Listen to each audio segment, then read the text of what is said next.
Hi guys, welcome to the workshop again.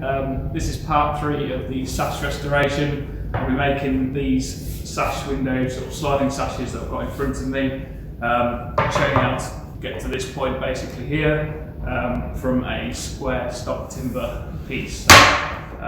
If you're joining us with this video and you've not watched part 1 and 2, part 1 is just a walk around of the job that I'm going to be completing. So the repair job that I'm working on, it's a walk around of the windows in the condition they're currently in. So what work needs doing and detailing a few bits about the job. And then part 2 is a cross-sectional drawing. So taking the measurements I took from part 1 and drawing them out on the computer in a cross-section. So it's sort of showing you how it all works together as a sash window. And from that drawing, we can take dimension sizes to produce these sashes here. So I hope you enjoyed the video. Please remember to subscribe and give the video a thumbs up if you enjoyed it. Okay, so I've planed my timber up to the dimensions that I'm copying from the sash window, and I've drawn onto the rod of the window. So we've got 4 stiles for each window at 44mm by 47. We've got a top rail, just one of per window, at 44 by 47, and we've got 2 meeting rails. They're 52mm thick by 40mm thick. And then we've got a bottom rail at 44 by 90, so one of them per window. So then we want to go through each piece of timber, as always, and put a face and an edge mark on and get rid of any imperfections. So if you see any imperfections, you can highlight them with your pencil so that you can see them later on when you're machining. Then your face and your edge are your best edges. The opposite side's the edge, so the edge is the sight line of the glass. So that will be the inside face of the window. That will be the edge where the glass sits into. This back edge where the rope hangs in the sash won't ever be seen on the uprights, on the stiles. So if you've got any imperfections on this face here, it's not going to matter. So it's a good place to hide them. So we'll just quickly run through them and put the face marks on.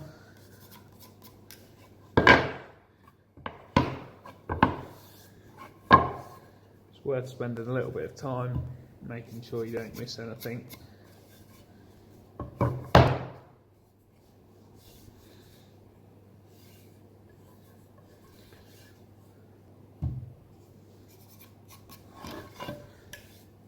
Once you've got the 4 stiles face marked, just put them together so that you get 2 pairs, so that your 2 faces meet each other with the edges on top facing each other. That helps you when you're setting out, avoid having all one hand of style, and when you come to glue it together it won't work. So when you got to this point, I usually mark on a sash window, keep all 4 together, mark in from one end your horn depth plus about 5mm, so in this case that'll be 75mm. Then mark on the meeting rail size of 40mm with a setback, the depth of your rebate or groove, which is in my case here is 15mm. If you need a setback, well, I'll explain a setback for you just in case you're not familiar with it. So imagine this is your rail as you're looking at it. So you can see here. So we're marking the position of this rail onto this piece of timber. So setback is this section here, so from the full size of that timber, which is 90mm, if you have a 15mm rebate in that timber that rebates away the mortise position. So the mortise of my windows, or in this rail, is there. So that rebate goes into the mortise and cuts it away. So I need to set back my mortise position, the depth of that rebate there. So it's a 15mm rebate, so it's taking 15mm of my tenon away. So when my middle meeting rails are 40mm and I'm rebating 15mm of the tenon away, I need to allow for that 15mm in the setting out. So effectively becomes a 25mm tenon.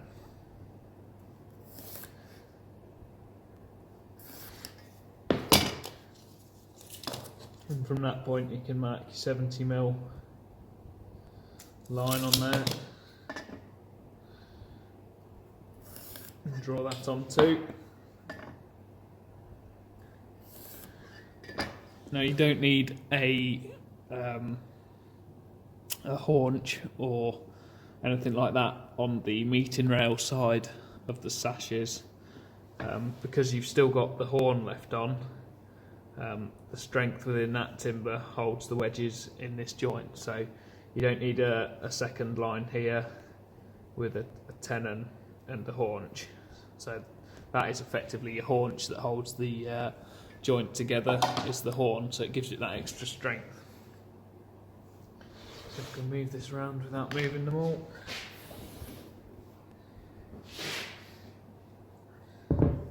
Obviously you'll do this all flat, but save moving the camera.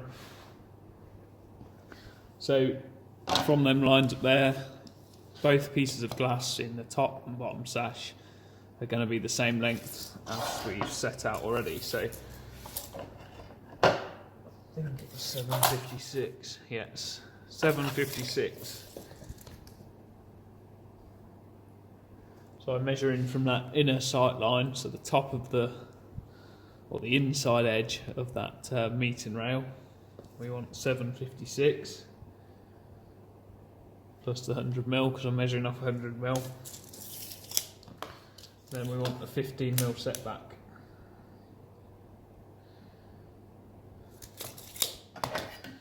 So that is our rail edge and our mortise position. Now these are going to differ between the two. So one of these is a bottom rail at 90mm with let's do a 30mm tenon. One of them is a 47mm top rail. And that's just going to be a 16mm square tenon in there. So make sure they're a pair. Doing that. So that's our top sash set out, and this is our bottom sash.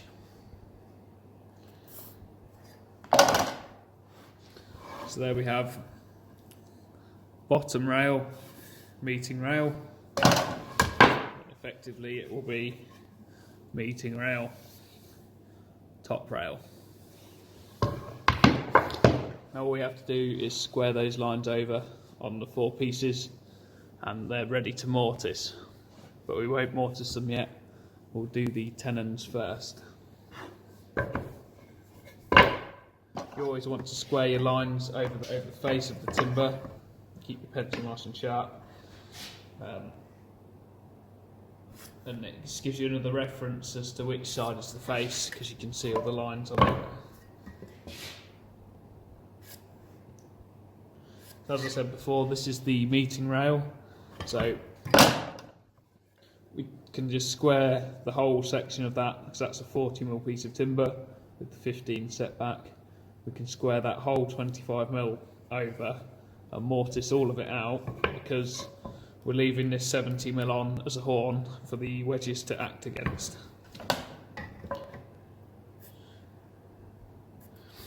So it keeps it a nice strong joint with a decent sized tenon in.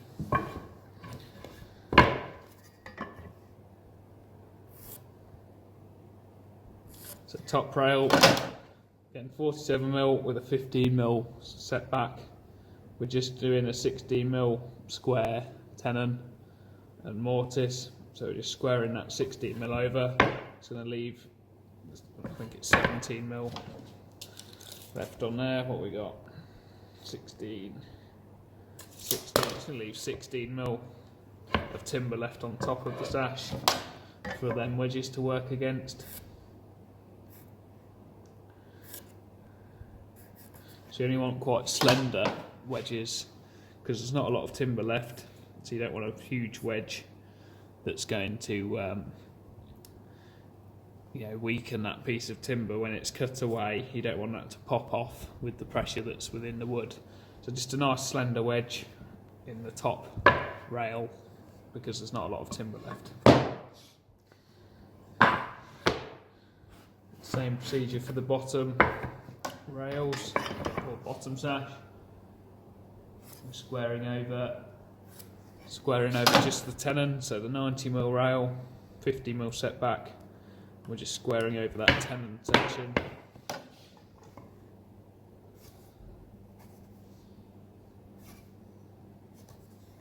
And then we've got, I don't know if you can see that there. Just the wedge room either side of that tenon that I've squared over. And it's the same principle for both top and bottom rails with the meeting rail, top and bottom sashes with the meeting rails.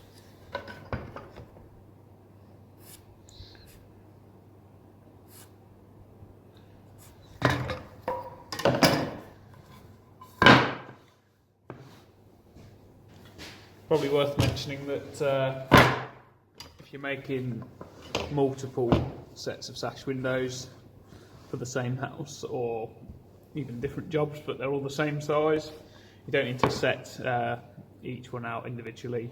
You can just set your face marks and edge marks up as a pair either side of a pattern piece,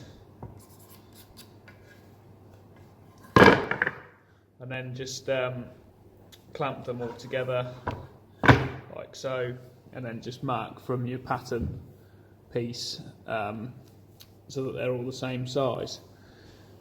Ideally you want to just write pattern on, or make sure you know which one you're marking off so that you don't get them mixed up and slowly get a increase in errors as you work away. So if you use that one as a pattern for a start, drew the lines through, and then use that one for the next one and a different one for the next one,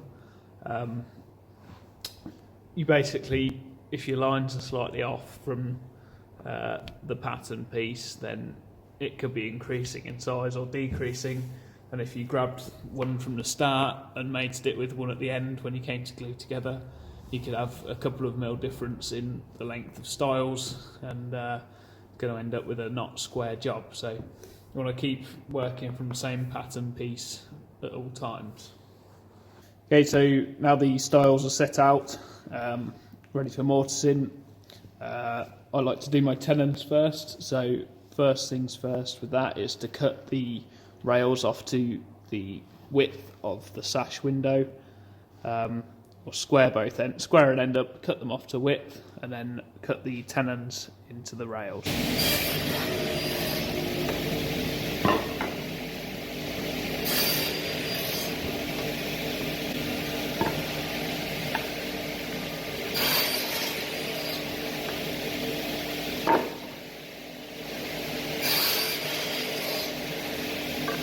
Okay, so now the rails are cut to length, face and edge mark to suit where the rebates are, to clear any damages, etc. And we mark in from the ends. Probably do this on a test piece, but it doesn't matter if you're working off the actual live piece. 47mm. Get a stile and check that from the end. Make sure it's the right distance. That's not a stile, that is a middle rail.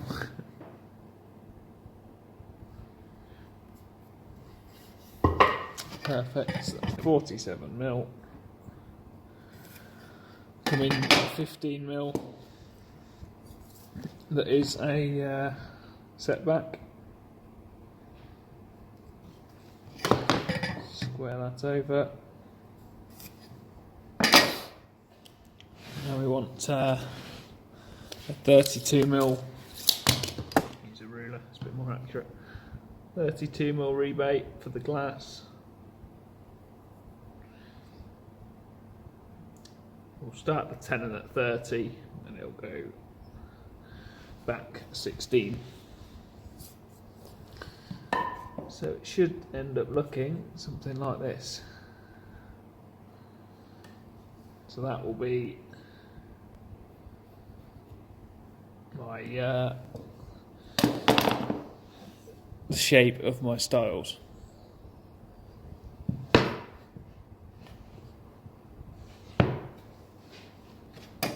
So I'll just bring the mortise back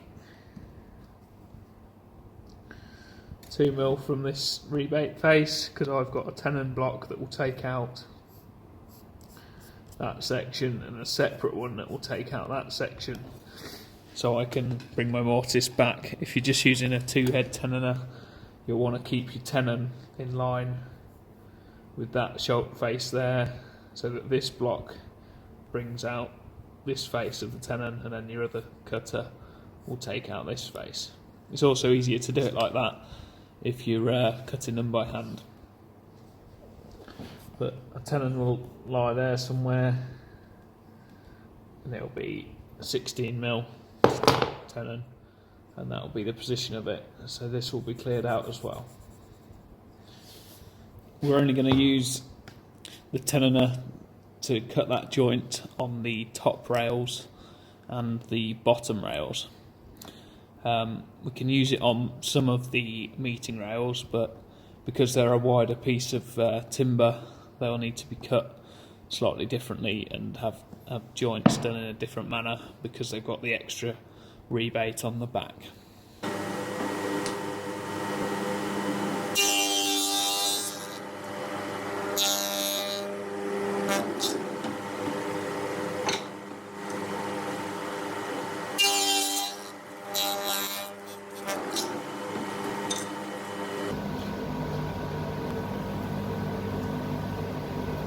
Okay, so now the easy joints are done, the top rail and the bottom rail, put our attention onto the meeting rails.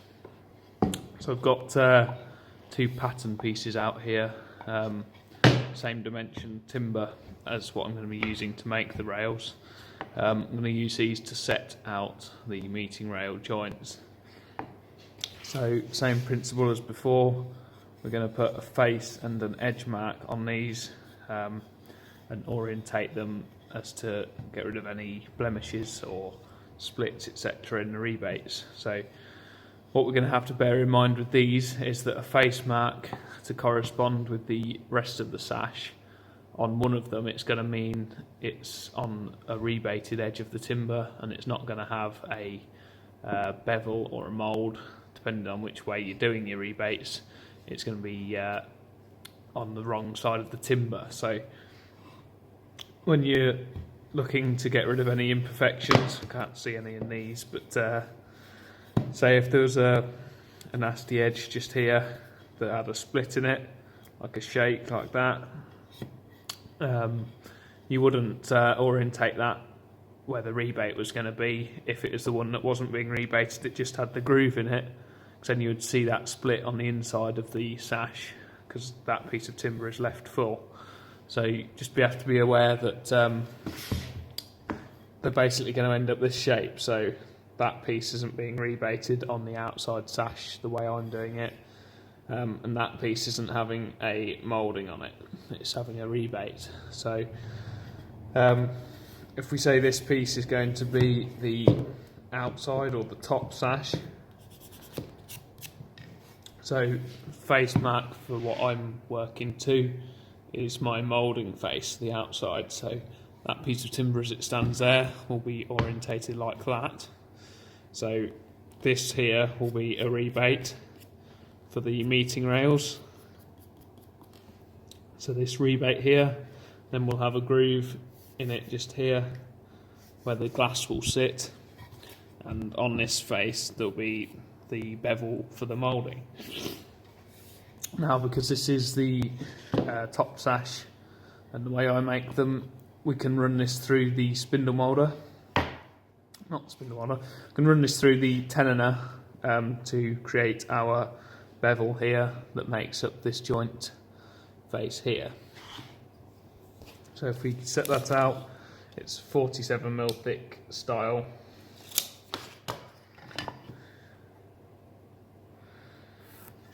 So that is going to be our shoulder line for the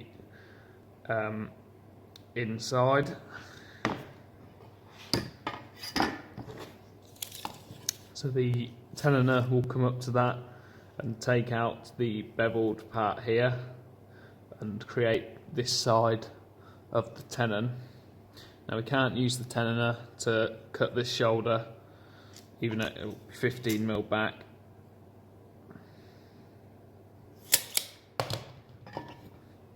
And look, something like that. So we can't use the tenoner to cut this side of the tenon. So we'll have this side formed here, looking something like that. So it mirrors this joint, so that section there, so that will be cut there, like that. But we can't cut this section because this basically needs to be a groove to the shoulder, because this section of the timber where it rebates over needs to be let into the stile and extend through as well. So we'll have a 16mm joint. Draw it in off this.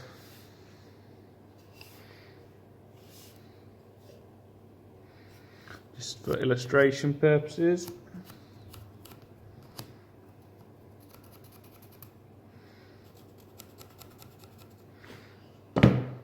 So that will be our tenon. Then this will be a groove cut to the shoulder depth of the rebate, and then this piece of timber will be left on. And then that will have the 8mm rebate in it for the meeting rail, and that is where the draft strip groove will sit. I don't know if you can see that. So that will be clear face there. Can't really hold it and draw everything on and square it over, but so that will be a cut there, edge of the tenon there, and then that will be done on the tenoner with just the bottom blocks. That will then be rebated, and that will create the draft strip groove, and by the time it's all glued together, it'll give it some strength for something to sit against there. So I hope that makes sense. We'll cut this one first, and then we'll come back to the bottom sash meeting rail and then cut them as well.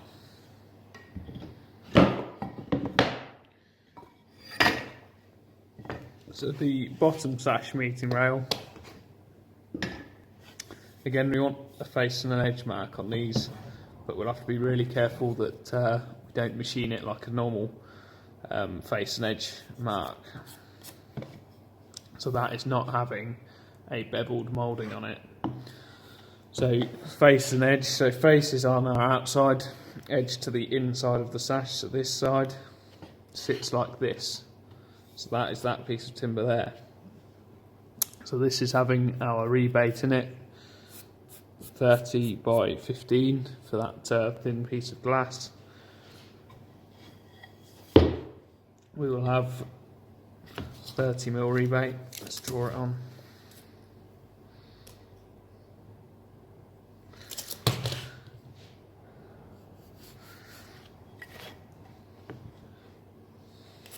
You can see, there we go, 30mm rebate.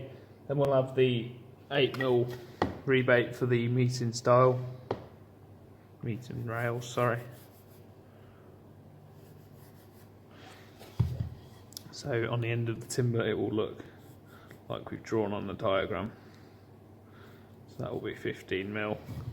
That'll be to roughly halfway. It will look something like that, so as per here. And then this section here will have our draft strip pile holder within it. So the tenon on this section, again, it's going to lie in the same place. So on the edge of this timber, we're working from the inside face. So this is the face. We're working from the opposite side of it, and we can use the currently tenoned rail just to draw around to show you where that's going to go. But basically, you're working from that opposite side, and you want that flush with the inside of the sash. So that's how the existing rail will look over the meeting rail. Instead of doing a bevel here and running this section through as a bevel and chopping it over and trying to scribe that round, what I normally do is chop this section where this runs through full, where the rebate is. Obviously it's going to be deeper like the other one, so we have to let it into the stiles of the sash. I usually just run it in line with either where it meets the bevel there. So as the bevel comes down and it intersects this section here, square that over, and when we let this section into the sash, we'll just square it over the beveled face or the beveled edge and take that section out as well. So this one will sit up to the style of the sash, and that will be the shoulder square, and it will sit within the grain of the style. So effectively we'll be cutting out this side here like all of the rails, and just this section here. So that will be a groove, and then this section will be full, so it can be rebated and have that draft strip within it. So on these ones, really you want to be working from this back edge so that you can get a reference the same as the rails. And the top sash, on the way I'm making them, you can use the tenoner to create half of this joint, and then you just need to take this section out by hand. Okay, so now one side of that meeting rail tenon is cut. I'll cut the other side on the bandsaw, and then I'll cut the final tenon cut that is the outside line, and that will have to be let into the stiles. So in order to set this up, I use a existing rail, so a top rail in this case. Use that against the fence to set the blade, the cutting edge of the blade. Fire it up and then just run it a bit further through. So this is a pattern piece. Run it a bit further through, check that it stays parallel with the tenon, and then I use that setup to cut these. You can also at this point push that up and put a square stop block attached to your fence, and that gives you your depth of cut so that you know how far to cut in without having to mark every one.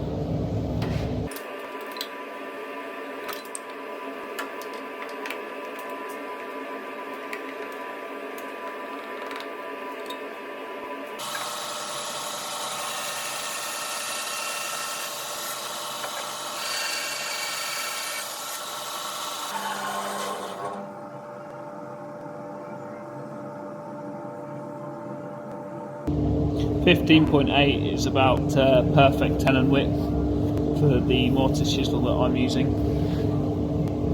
So the final cut we'll do on the bandsaw for these centre rails is this cut here. So it's just going to be a relief cut, and then we'll cut a square shoulder on there that sits against the rebate of the style, and then this line, you see two lines here, so the line that runs all the way through the piece of timber, and then the shorter one to the left. that will actually be the face of the stile. So we're notching it in about 6mm into that stile. So the thickness of this rail here will have to be let into the stile, and the cut we do now will determine how deep that letting in will need to be. So with the stop clamped to the fence, we can obviously move the cut now and keep the same depth.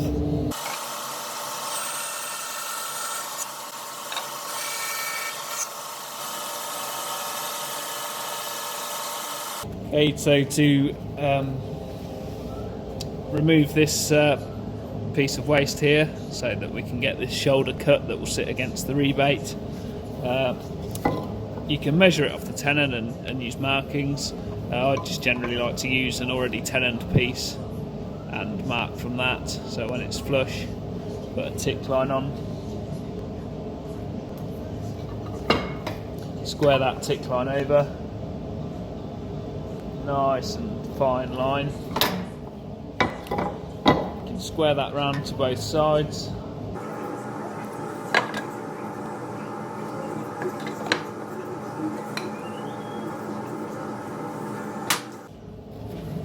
Now if we stick this in the vise, what let's do is chop the waste away.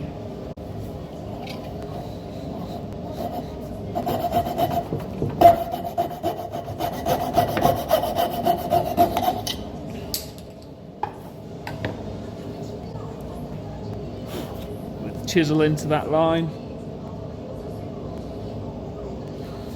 nice and sharp, and just take it through a tiny way, so about halfway, slightly undercutting, so that we don't get any tension in the joint before it's tight. Turn the piece of wood round.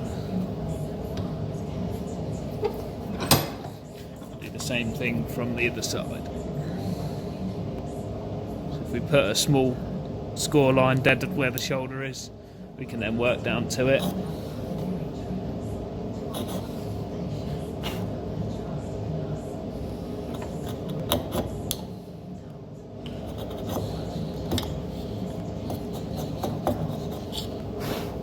You can use the edge of the chisel as a guide to see whether it's touching on both shoulders.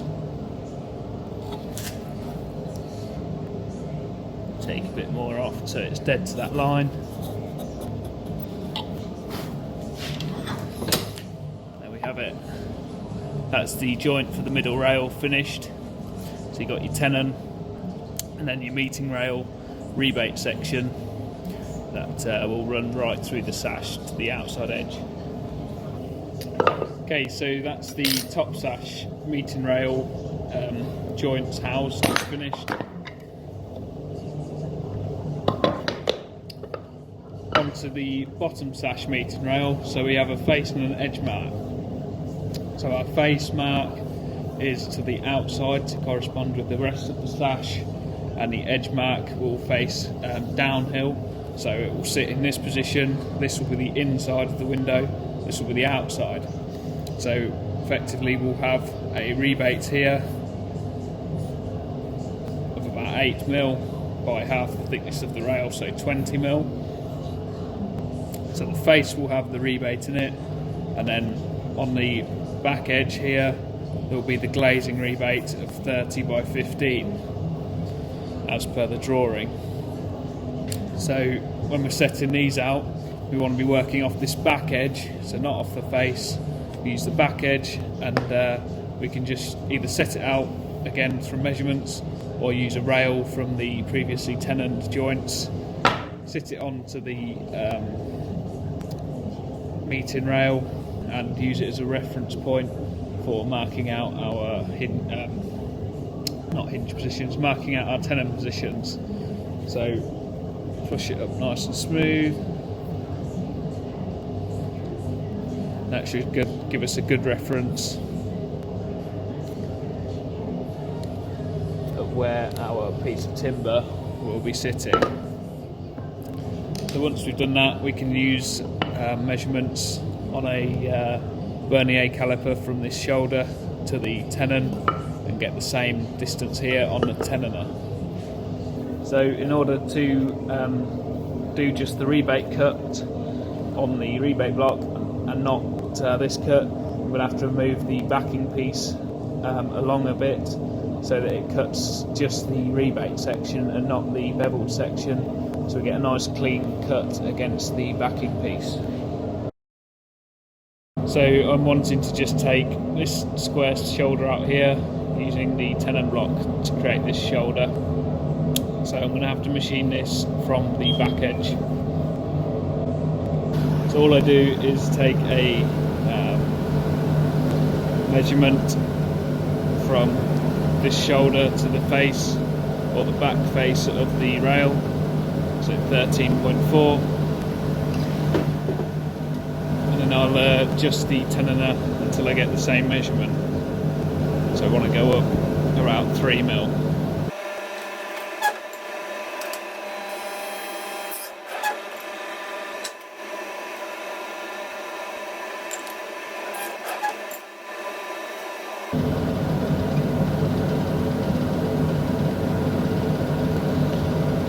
So within 0.1 mil, I'll run all my meeting rails through at this position.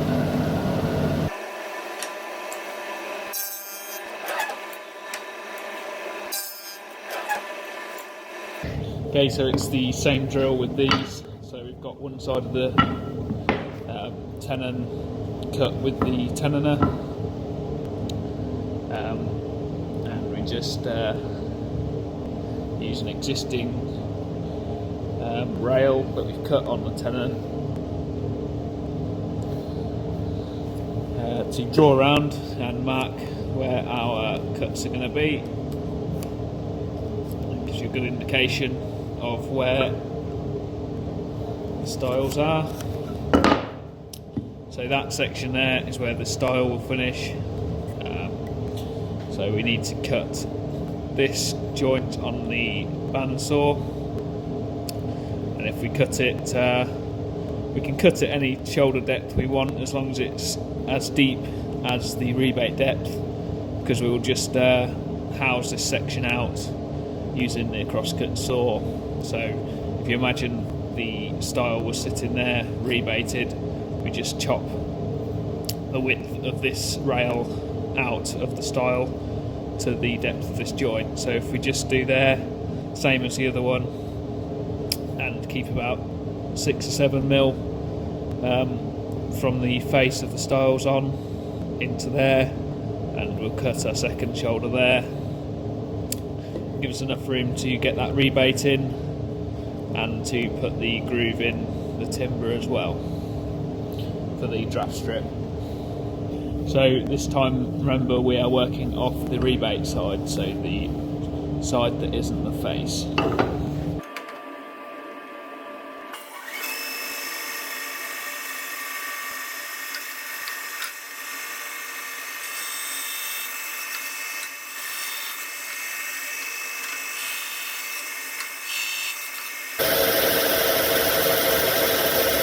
So if we refer back to the top sash meeting rail, this cut on the outside that we need to do, still on the set we're making now, if we make it the same cut, then when we house the stiles for that cut, they're going to be the same top and bottom rails, and we can keep the same setting on the saw. Really you want to do them all at the same time, but for the purposes of the video, it's going to make it easier to understand if you just take each set of different meeting rails as they come, rather than doing two things at once.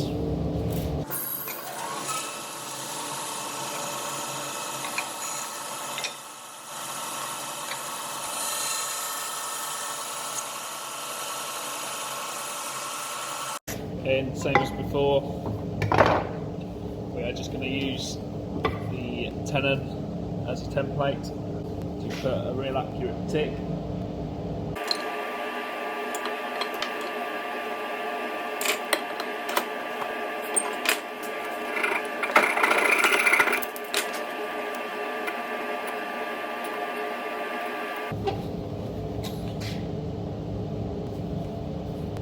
Okay, so now I've finished cutting that shoulder. That's all the rails tenons. So that's the meeting rail for the top sash, meeting rail for the bottom sash, bottom rails, and the top rails.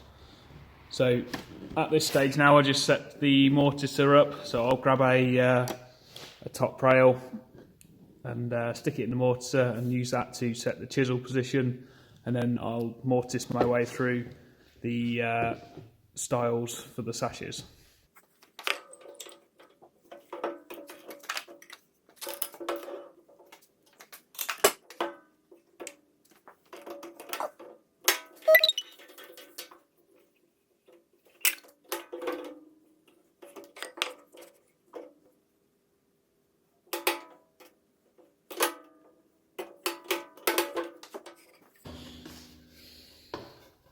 Okay, so when we're mortising, obviously always keep the face to the edge of the mortiser. Now, because these are sort of a traditional sash and to match the old ones, and they're only 44mm thick, we're not going to get much of a haunch in there because they're 47mm deep, and we've got a 15mm rebate. So we've only got a 32mm tenon, so we're going to have about a 5mm haunch. So we've got to be quite accurate with how deep we set our mortise chisel. So I'm going to set it to 20mm from the face. So if we put a line on the timber at 20mm, and we move that along to the chisel, make sure it's nice and flat to the bed. And I'll just guide that chisel down till it sits at the 20mm mark. And then I'll lock the haunch stop off. Now, what we've got to be careful of, because it's narrow stiles, is that when we're mortising from the other direction, that we're not going too deep and cutting into that haunch room with the wedge room. So if we turn the piece of wood over, so that 20mm is our depth of a haunch, we need to make sure that we go through beyond halfway with our next cut, but not cut into that too deeply to cause any damage. So let me just bring the camera in so you can see that. So when I'm setting up, I make sure that the arched bit, so the top of the chisel, but that's actually going to cut the clean face of the mortise, goes beyond halfway in the timber. So when you cut from both sides, you get a cut that goes beyond each side, so you get a clean cut into the timber. If you did that down to the centre, or just almost to centre there from both sides, you'd be left with a tiny bit of timber in the middle that would make the joint too tight. So I'm going to go to around this position here. So it's just where the haunch room is, it's the bottom of my wedge room. And we just undo this grub screw, tighten it down onto that plate, and that sets our chisel depth.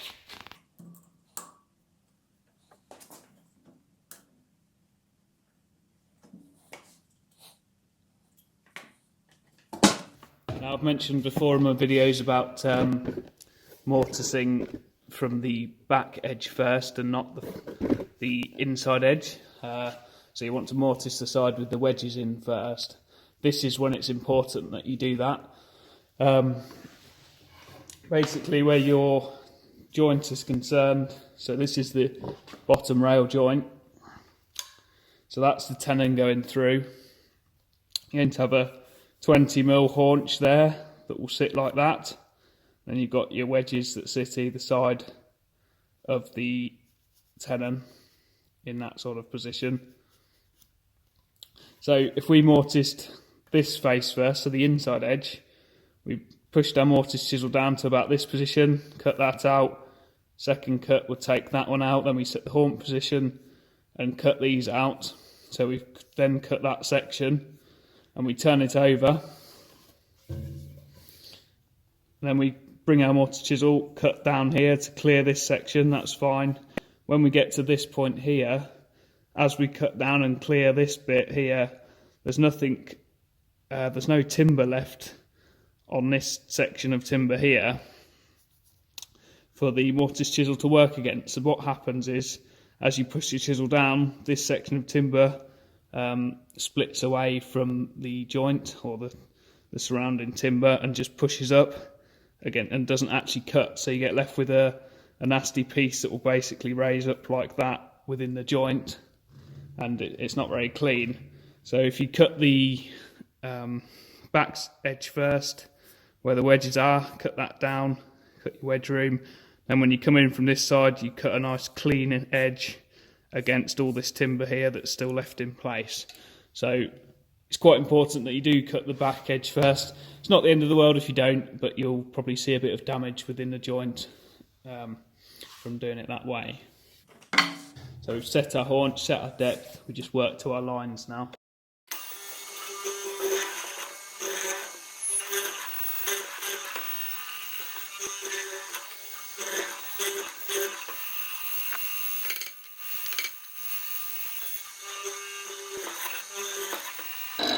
So that's the meeting rail.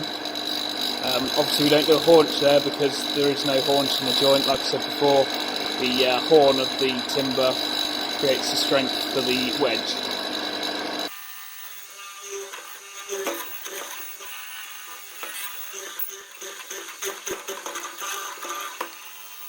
Okay, so this is our mortise joint as we're finished. So through the joint on the sides you can see it's nice cleanly cut because you've gone far enough from both edges to get a clean face on there. And where the wedge room starts against the tenon, you've got a nice clean face.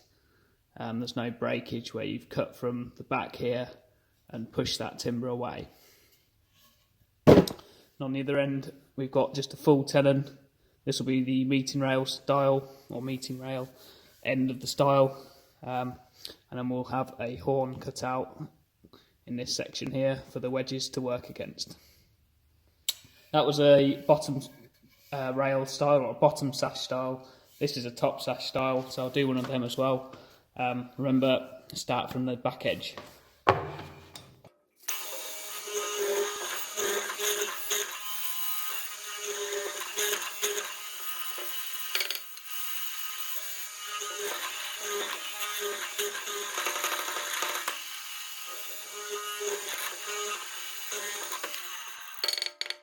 Okay, so that's the top rail joint, so just a single cut through there, and again the meeting rail for the top sash.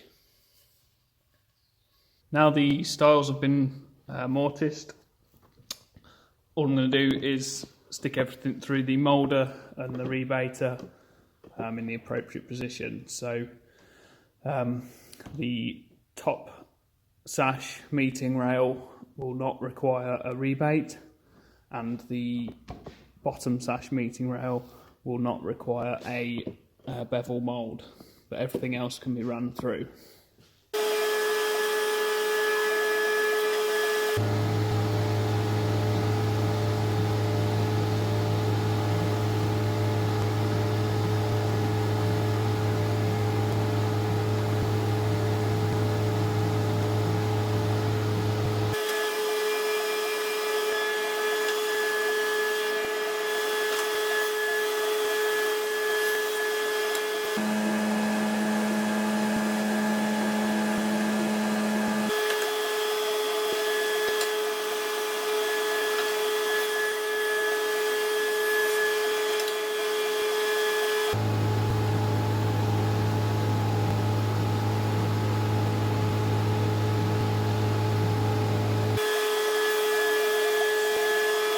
Okay, so now I've set up the bevel edge moulding to replicate the putty on the outside.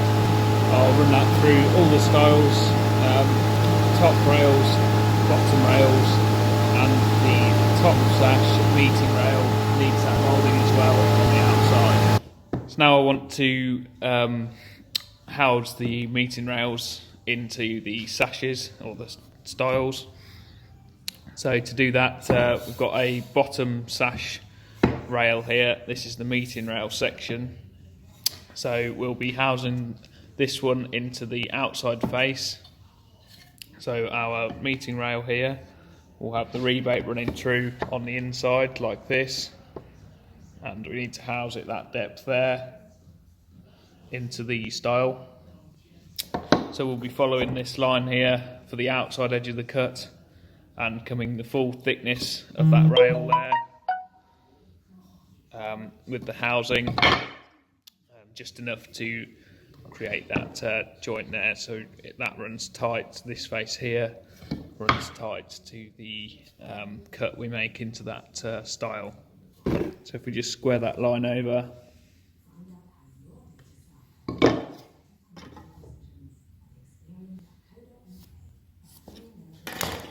gives us our lines to work to for our housing. And if we just take that over to the crosscut saw and set this depth.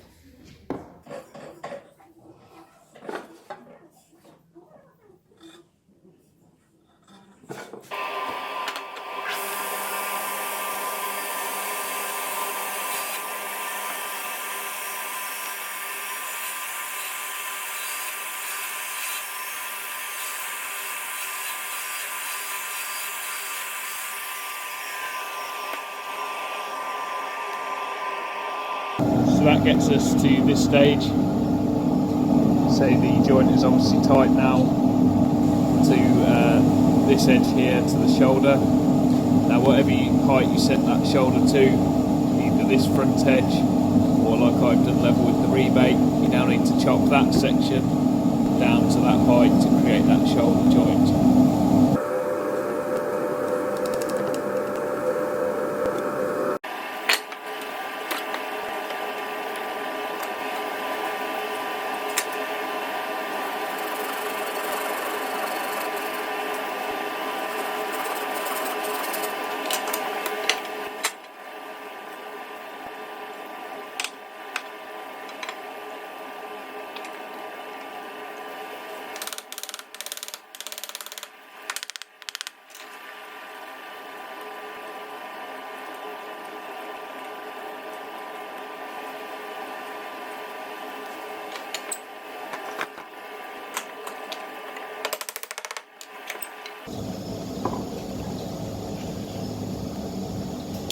Once that's cramped up, we'll have a nice joint, and that is our meeting rail for the bottom sash done. It's the same principle for the top sash, you're just working from the other face. So it's the same principle on the top sash. We mark from the inside face down from the outside of the sash the thickness of the meeting rail, and on that inside face we house out the allowance for the amount that the meeting rail cuts into the stiles. So this will be the top sash, so it will sit like this. This is the outside face, so you glaze it from the inside, and in order to glaze it, because it's rebated on the inside, we have to drop the glass into that groove and then push it against the rebate, and then your furniture for locking the sash will screw into this meeting rail here. And on from the end view you can just see how this this housing here just gives a bit of strength to the meeting rail, and also that's where the draft strip will be grooved into. So we've just got enough depth there to put that groove in and glue that draft strip in place. And then this section here will be cut and make the decorative horn that you see from the sides of the sash. What you can do if you've got lots of these to cut or house out, and you've set them out from the end, so from the end of the horn to your markings out are all the same. If you set up a stop the inside cut of the meeting rail housing, and then get a block of timber the thickness of the rail minus the thickness of the blade. All you can do is just push the timber up to the stop, do a cut, and then push the timber up to the stop with the block in place, do another cut, and then take the middle out, and that saves you marking out every single piece.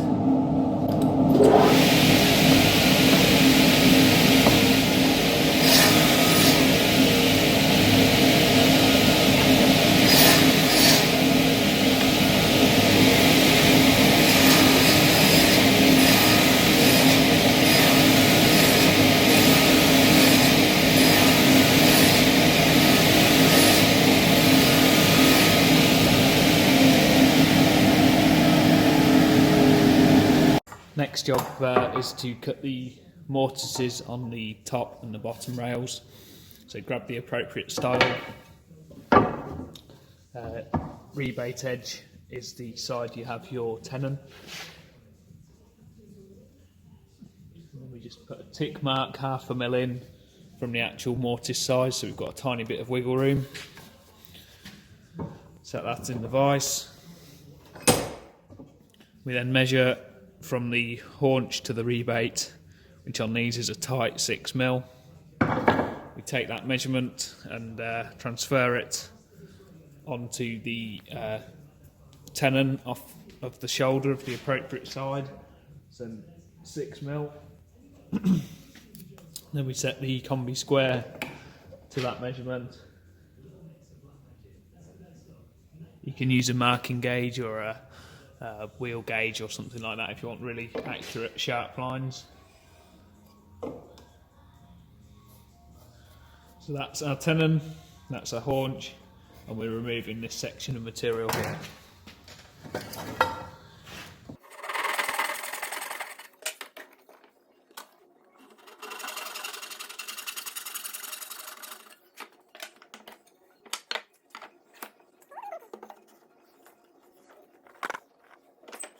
So now if we repeat that process for the top rail as well, we can have a dry assembly of the sash frames. Okay, so now we've cut all the joints and shoulders, we could have a dry fit of the sashes.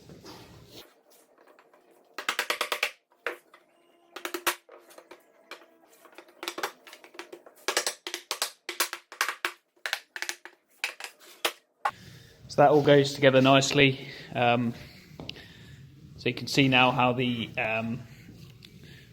middle rail or the meeting rails work with the stiles.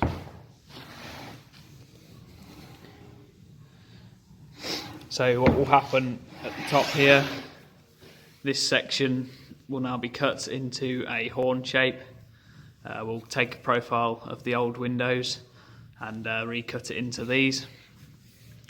Also need to put a drain groove in the bottom rail that's like a 8 mm diameter groove that runs through the tenon joint. That'll just take any moisture that gets through the glazing seal in time, stop it coming to the inside of the window. It will run out that draining groove and you can clean it out. And we also need to do the rebate for the meeting rail. So your rebate is always full on the horn side. There'll be a rebate in here, and the draft strip will run through as well. So we need to machine a rebate and the draft strip in there. On the top sashes, we'll also need to, so if we just imagine this is the top sash, we'll need to run a capillary groove, just a very, very slight one, into the underside of the meeting rail on the outside, and it will stop any water that runs off the glass and down to the meeting rail of the sash from returning under the window. It will drip off instead.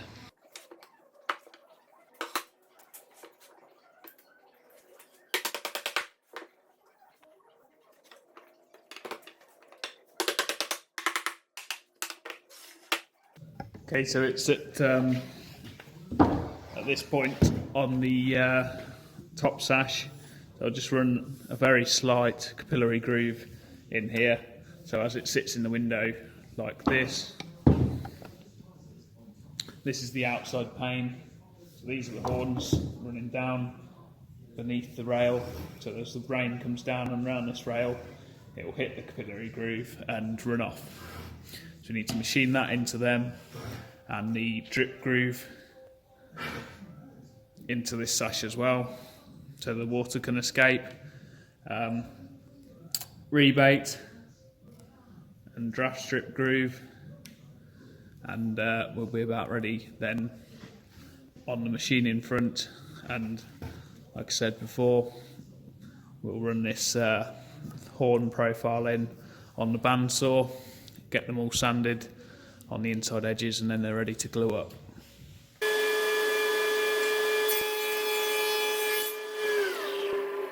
Okay, so this is the rebate for the meeting rails. Usually make sure that what's left on there is either the thickness of the stiles or slightly more.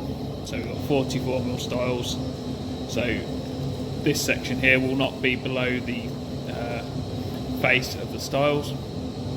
And then the rebate, I always do it so there's about 1/2 mil of material extra taken away in the depth of the rebate. So I've got a 40mm meeting rail with a 19.75 rebate, so that leaves a bit more on this section, so that when the two pieces are together they can pass by 1/2 mil, so it'll be a 1/2 mil step. Just allows for a bit of paint on there, etc. And as soon as you get the paint on, if you've done it tight, they'll never go together flush and never look good. So there's the two rails rebated together over each other.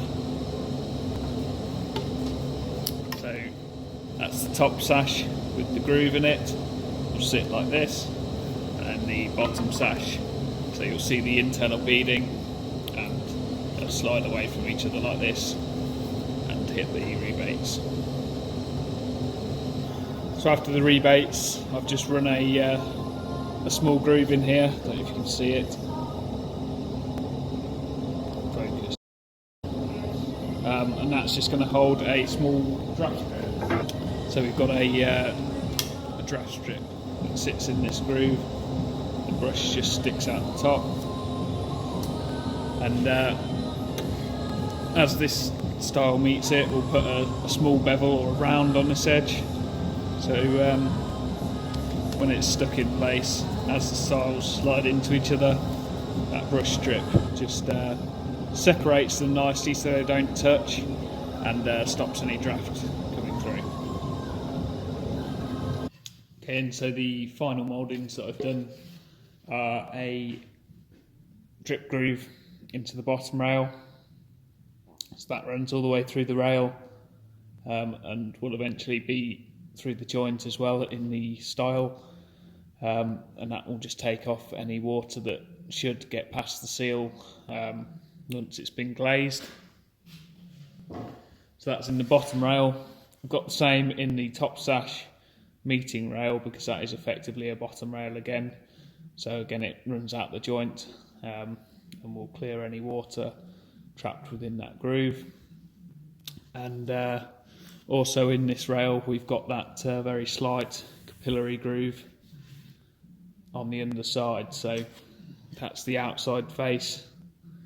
As the water runs down, it will hit this capillary groove here and drip off instead of running underneath and capillarying up through this joint and making a wet edge along this meeting rail and potentially coming inside the sash.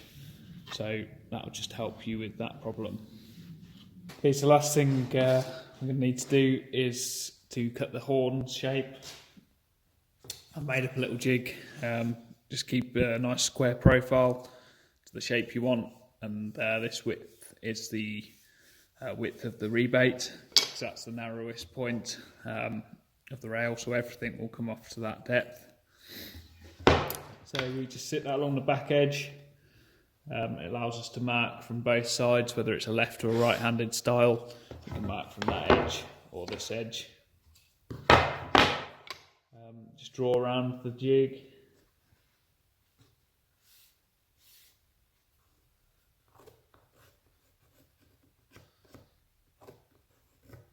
and that will give us a nice line to work to. Then we just take it to the bandsaw, cut that out, sand it up, and they're about ready to go together.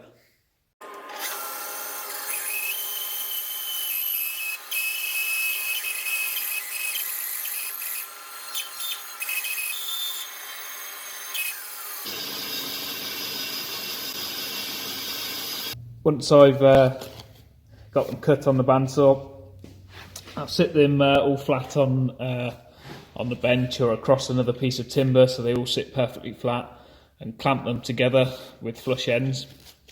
Then I'll sand them through with a block just to keep everything nice and square through the horn, so these edges will all stay square. If you just sand them individually, you get a tendency to dip into each edge of the piece of timber because it's not very wide and you're sanding a cross grain, and just your natural movement tends to work the edges more than the centre. So the more the merrier. Clamp them all together and then just sand them as a lot. It keeps them all the same and nice and square. And you can make yourself, if you're doing a lot of them, like a little jig that will sit in the sections, and you can sand the curved sections a bit easier.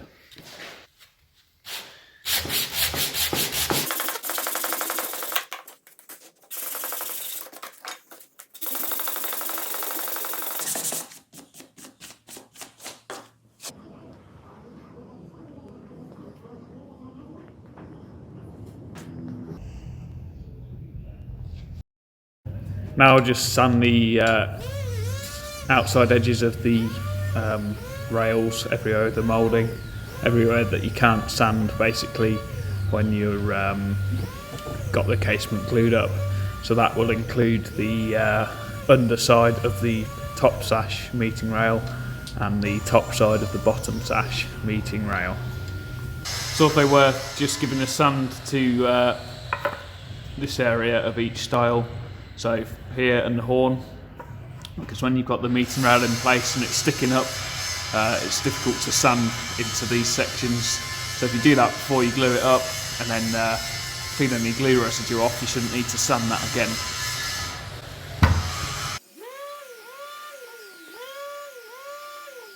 And the last little bit of prep before we cut the wedges and glue them together is to run a pencil round, like a 3mm pencil round on all the edges and across all the joints, and then you fill the joints with a joint sealant to stop any water ingress at the joint, and do as many of the edges as possible before you glue it up.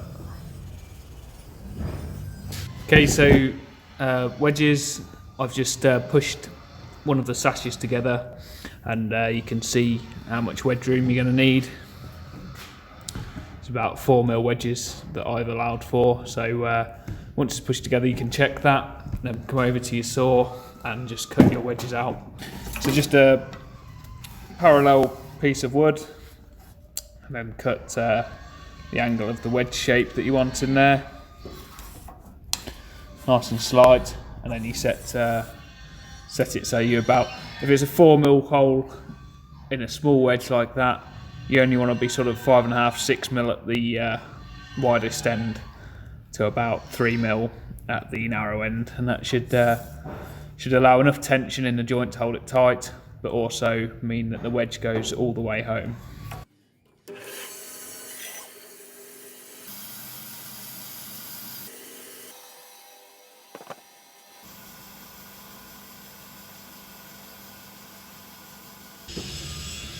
Okay, so we're finally here. It's glue up time. My least favourite part of the job. So before we start gluing anything up, just have a quick double check over everything. Make sure you've sanded all them edges, got all the roundovers that you want. All the horns are nicely sanded. You want to check that the joints fit together as well. So if you're doing lots of sashes like this, just tap them together and then tap them apart again before you glue them up, because you don't want to be gluing them up and then finding out that there's a problem and you've got to try and undo it, especially if you're using PU glue and you've got about 5 minutes to get the thing together.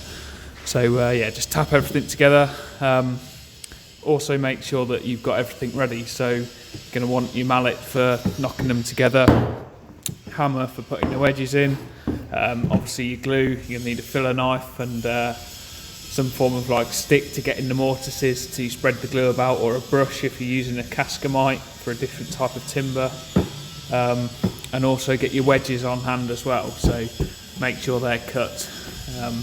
When I was an apprentice, the amount of times that I'd start gluing something up like a door, get to putting the wedges in and then realise you'd forgotten to make the wedges is uncanny. So now I always just have a double check, make sure everything's ready, and we start putting the glue on. If you're doing lots of sashes all the same size, then I'd probably recommend screwing the clamps down to the bench. It just makes it easier and keeps them nice and square as well. So you can square your sash up to your clamp, and then you know when your sash lines up parallel to it and you clamp it together, it's going to be square. That's another bit of kit you need to get ready before you start gluing, is a square stick. So your square stick, mine looks like that, it's a bit rough and ready, but she does the job. Basically just a long piece of stick. I've added a section on so that, and put a point to it so that you can keep it flat on the sashes, and then the bit you've added on will engage into the corner of a rebate, or if you're squaring off a moulded side, it will drop in the glaze section, and you can square off that internal corner. You just put tick marks down on the edge, and you check corner to corner across a diagonal, and then you check the other two corners, and that will tell you if your casement or whatever you're gluing up is square. But that relies on everything being the same length, so your top rail and your bottom rail need to be the same length, and the two stiles need to obviously be the same length too. So now we've got everything ready, let's glue one up.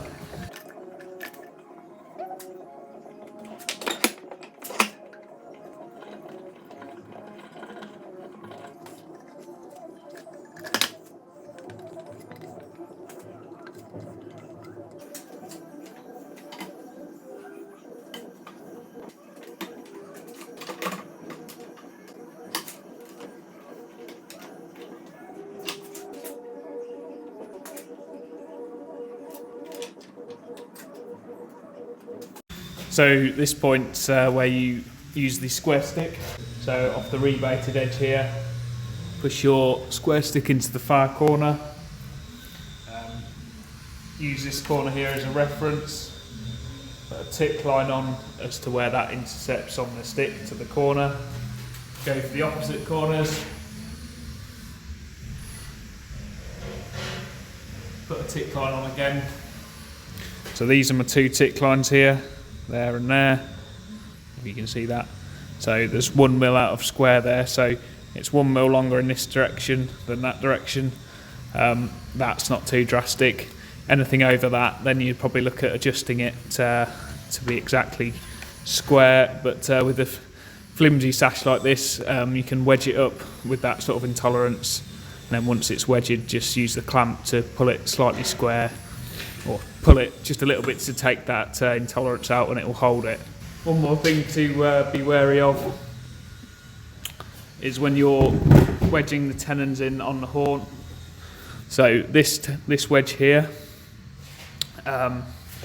just be aware of how long that wedge is, and that it's pushing through to the outside here. There's very little strength of timber because you've cut it away to make the horn, pushing against it. So as you're hammering that in, you just want to be really aware of what's going on this side of the horn. Make sure you're not pushing that timber out and away, so you can sort of hammer it. You don't want to basically put too much pressure there, but keep an eye on the first one you do, and then you can sort of judge it from there on in as to how much pressure that wedge can take.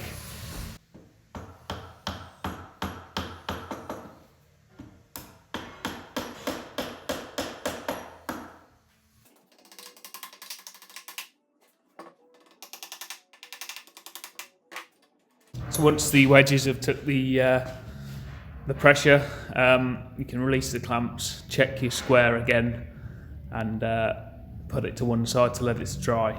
If you're not using Accoya and using something like Cascamite, you want to clean that off now with some hot water. One final thing to mention when you're gluing up is to make sure that the bench you're using, if you're using trestles, that they eye through true, so that you don't get any twist in your sash. If your bench or trestles have got some wind in them, so they're not flat to each other or parallel, you'll see that in everything you glue up. So if you glue 14 sashes up and they're all twisted, you're going to be swearing. So we've finished gluing up. Yeah, boy. So quickest way, once you've glued up, that I've found to clean these wedges off, I used to use an old hard point saw, hold it flat and cut through them if they were proud, and then use a hand plane to take any glue off. But it gets a bit difficult with PU glue and it's labour intensive, so I know it's proper dirty, but if you use a multi-tool, just hold the blade flat, it trims them off lovely, especially on a sash window where you've got these meeting rails sticking through. If you run a hand plane over that surface without the right angle, it will blow the back edge of the timber away. So using the multi-tool just speeds this job up.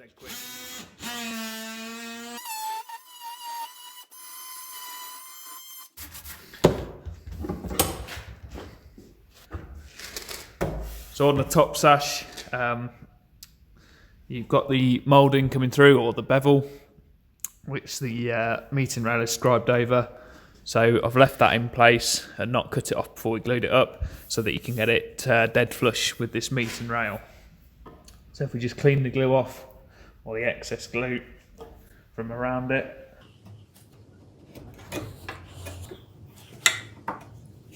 And just use a flush saw, or however you want really, to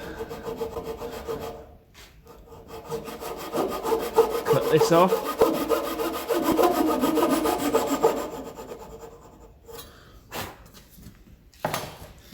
Just pare down the grain here.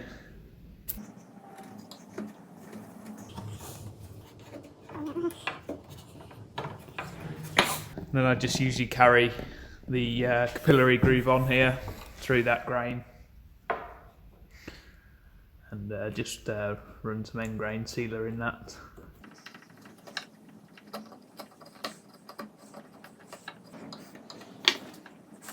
And lastly, just take them edges off so they've got the same rounding on them as the rest of it.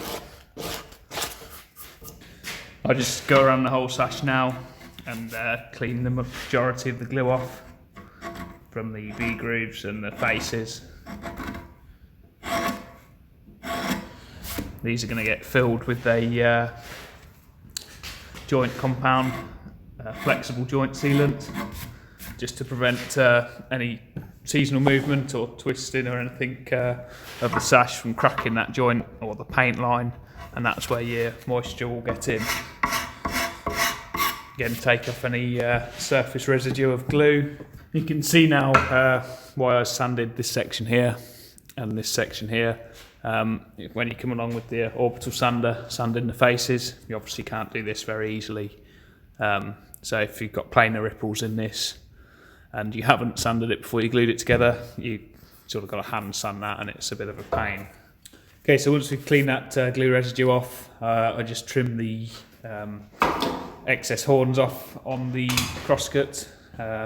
It's handy at this point, if you are building a crosscut bench or anything like that, that you have a slab of timber where you're doing the actual cutting that is almost sacrificial, and you can take that off and replace it, or cut it and move it back together again to get a nice accurate line of where your blade's cutting.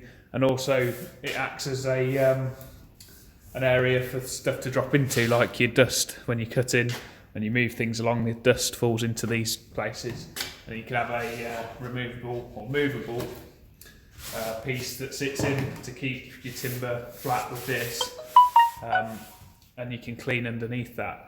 But it comes in handy with a sash window, because the where the meeting rail sits proud of the edge of the sash, when that faces downhill,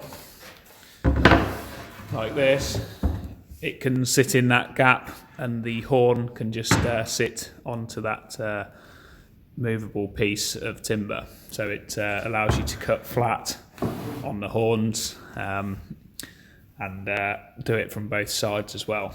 If you didn't have that, you'd have to cut from either side of the blade.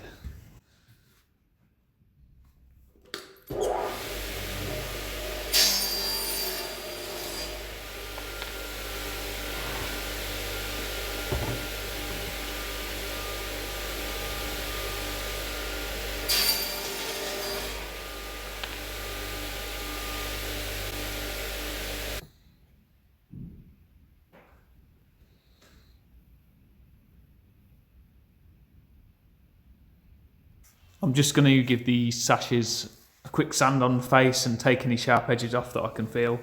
That's all they're going to need, because I'm going to glaze or paint them first and then glaze them, and then I'm going to do the fitting after they're glazed. So basically when I've took the sash window to bits, the existing one, and refurbished it, I can take my new sashes and then make them fit into that window. So there's no need to do any form of planing down or cutting of the meeting rails for where the parting bead is until I know the exact sizes that's going to be. So for the purposes of this job, it's just going to be a quick face sand and paint and leave it at that.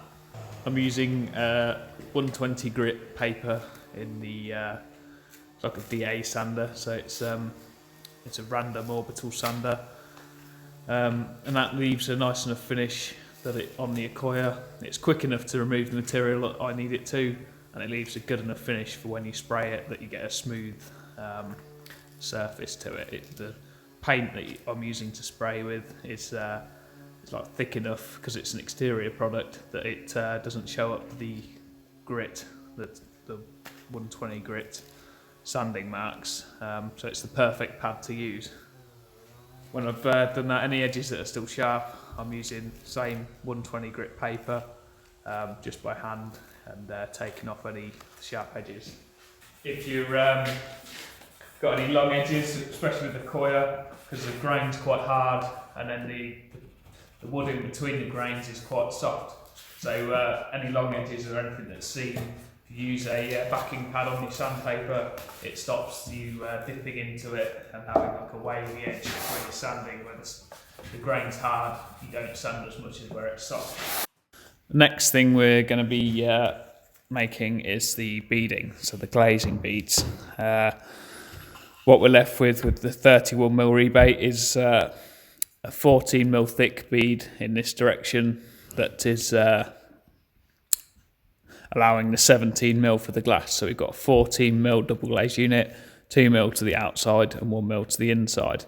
Then we're just going to keep the sight line of that bead the same thickness as the rebate. If you wanted to, you could make that deeper because of the pointing seal that we're going to put on the outside. It brings that sight line out by a couple of mil, so you could go a couple mil more on this bead. But as they're such narrow sashes, I don't want to make that bead top heavy, and it's also going to not help with the moulding. So the mould that I've chose is to replicate the original, and it's a Grecian style ovlow mould. So anything Grecian is based off of an oval and not a true circle. So if you're looking at an ovlow mould like this, where it's stepped, you might know it as a quadrant or a bead mould, but that is called an ovlow.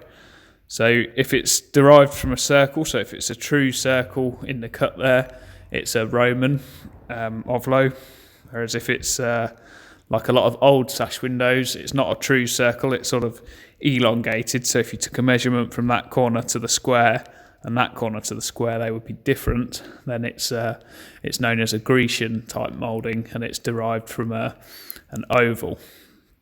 So that's what we're going to be using to keep it the same as the originals, as close as possible. I know it's going to look different because there's going to be a bead running around the inside, but it's just a nice detail to try and keep the same.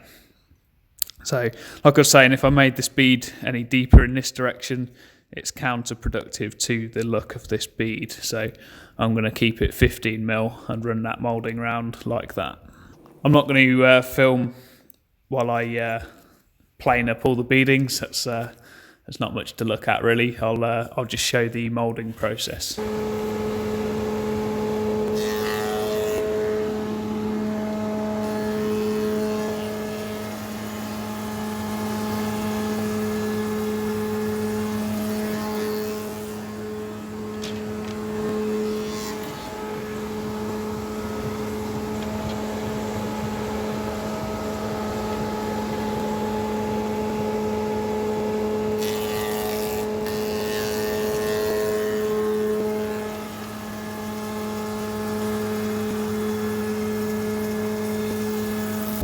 Okay, so I've run the moulding onto the beadings, and I've just mitered it around the sash.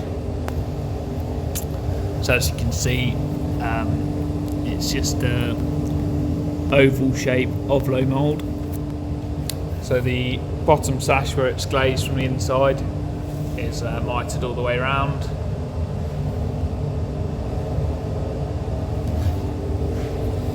And what I'll do is just I'll number the beads, which I'll show you how I'll do that in a minute, and just take this back edge off here where there's a sharp corner, and make that into a small round, and then it'll create a nice V line in the paintwork. But the top sash, obviously with the meeting rail, it's just cut in square to the to that meeting rail, and then it's mitered around at the top, and again back down square here. So when you get the glass, you take the beads away, you will drop the glass, try and hold this without it falling over, you'll drop the glass into the groove, and then push it against the tape, and put your beads in afterwards. So when I'm numbering a sash, I'll always orientate it so the way it's sitting in the window, so the top of the sash is away from me. So in that top right hand corner of the rebate, it's always the top right hand corner. I will mark the sash with a drill bit, and I'll do it where the bead is going to sit, so it's marked underneath that position. I don't do it where the glass is going to sit, because sometimes you can put the glass in, seat the glass in, and have forgotten to have looked at what beads you needed. So if you do it where the beads are going to sit, you can always see it, even if the glass has been bedded in place. So this is window number 1. I just do a single hole like that, and even when you paint it or spray paint it, that hole will always show through. It's not like a pencil line, number 1. And obviously for number 2 sash, you do 2 holes, and it's pretty quick and accurate up to about 10, and then you can start doing different patterns. So you can do 2 holes but just set apart from each other when you get above 10, so that would be 11, and so on. So there's quite a lot of options with what you can do without drilling too many holes. Say if you got to sash number 14, you don't want 14 holes along the window, it's a bit excessive. So that's what I do. The reason I do it in the top right hand corner every time is so that you can replace the beads in the position that they need to go in. So that bead obviously can only go that way around because that's how the moulding is. So I will drill this right hand edge of it here. So if I do a hole in the back, number 1, so that is bead number 1. It can't go here because the moulding would be the wrong way, and if it went this way around, the hole would be at the wrong end, so it's not at the top. So the hole has got to go as near to this one as possible. So that one has to go there. So equally, this one on the right here wants drilling at the top. Single hole because it's for sash number 1, and you put it as near to the top right or the hole as possible. And then the bottom bead, so the bottom bead sits like this, wants to be drilled on the right hand edge because that's the closest to the hole. Again, number 1, you get the gist of it by now. Left hand bead, you drill the top side. Now, it's pretty foolproof system as long as your sash isn't perfectly square. You need to do something different if the sash is perfectly square.